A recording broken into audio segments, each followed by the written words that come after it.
This new AI creates vast, explorable virtual worlds from any image. It's a massive step for interactive content and virtual reality. Let's get into it. Let's start with a featured paper, Wonder, Video World Model Done Better, by Jiatsung Su and Yichun Mei from Adobe Research. Wonder presents a significant advancement in video world models, enabling real-time, camera-controllable exploration of generated worlds, which has broad implications for interactive AI and content creation. Here's a full breakdown. First, to ensure the model faithfully follows camera commands, we introduce a GAN-based regularization for camera fidelity. This involves a special control discriminator that learns to distinguish between real and fake camera motion by looking at feature differences. Next, to handle long video sequences efficiently, we propose an efficient memory mechanism. This is our shared KV cache, which allows later generation steps to access and reuse computations from earlier, more detailed stages. Finally, we rectify the distillation pipeline using a technique called score difference, or DMD. This process calculates the difference between the score from our high-quality teacher and a new trainable critic, providing a better signal to update the student model. Wonder consistently achieves the highest average visual quality and significantly better action accuracy across both image-to-video and video-to-video tasks when compared to other models like HY World Play 1.5 and in Spatial World. While Wonder leads in overall metrics, some prior methods occasionally show slightly higher scores in specific visual quality aspects, such as aesthetic or dynamic fidelity. Up next, our second paper out of 3, Trusting Trust Attack Against an Entire Linux Distribution Through Binary Manipulation by Julian Malka and Theo Zimmerman from LTCI, Telecom Paris, Institut Polytechnique de Paris. This work demonstrates a groundbreaking and alarming extension of the Trusting Trust attack to a fundamental build utility, revealing a critical and previously underestimated vulnerability in software supply chains that demands immediate attention. Let's break down its key contributions. Here in the first panel, the attack begins by tampering with a single utility, strip, inside the initial bootstrap seed.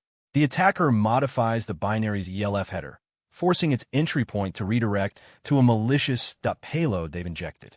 Feeding into the next stage, this compromised strip is used to backdoor any new versions of itself that get compiled. During the fix-up step, the newly built strip is infected by the original tampered binary, ensuring the payload propagates.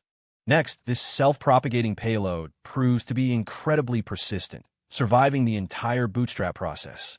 It remains active as a compromised foundational utility, strip2, within the final standard environment, or STENV. The ultimate result is that because a core build tool is compromised, the attack subverts almost every package built, as shown by the compromised Git and GCC in the cached.nixos. This allows a seemingly normal command to secretly steal your tokens in the background. The table shows that the method successfully infected all listed binaries across various ecosystems, including C/C++, Python, Rust, Go, and Lua. However, the image does not provide information about prior work or baselines, so a comparative performance assessment cannot be made. Up next, our third paper out of 3, Instruction Toon Language Models Cannot Sample from Distributions They Can Describe by Chaimin Zhang and Jaehee Kim from School of Computing, KAIST. This paper uncovers a fundamental limitation of instruction toon language models regarding their ability to sample from distributions, challenging a core assumption in silicon sampling and having broad implications for their use in social science research. Let's break down its key contributions. Let's start with the does path at the top, where we repeatedly ask an instruction-tuned LLM to pick between two options.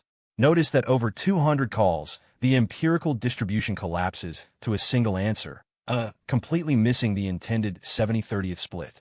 In contrast, let's follow the blue nose path at the bottom. Here, by asking the model to describe the distribution in one call, it correctly recovers the 70-30th split shown in the bottom bar chart. While asking what the model knows reveals the distribution, sometimes you still need it to DO the sampling for specific applications. For those cases, a method called prompt_perturbed_argyle is introduced, which successfully gets the model to sample from the correct distribution. The nose type interventions, including list of n exemplars and JSON probabilities, achieve a very low total variation, TV score of 0.03. This performance is substantially better than the does type interventions, which show TV scores ranging from 0.43 to 0.52. Those were the top papers. Now let's zoom out. ArXiv received 666 new computer science papers across 62 subfields today. Here are the trending areas shaping the field. Zooming out, the day's research clustered into 5 big themes: AI-enhanced memory and visualization, AI's impact on human experience, unlocking document data with LLMs, smart control for complex systems, pushing computational efficiency limits. The full paper list is in the pinned comment below. That's all for today's ArXiv Computer Science Daily. If you found this helpful, please like, leave a comment, and subscribe for daily paper summaries. See you tomorrow. Thank you to ArXiv for use of its open access interoperability.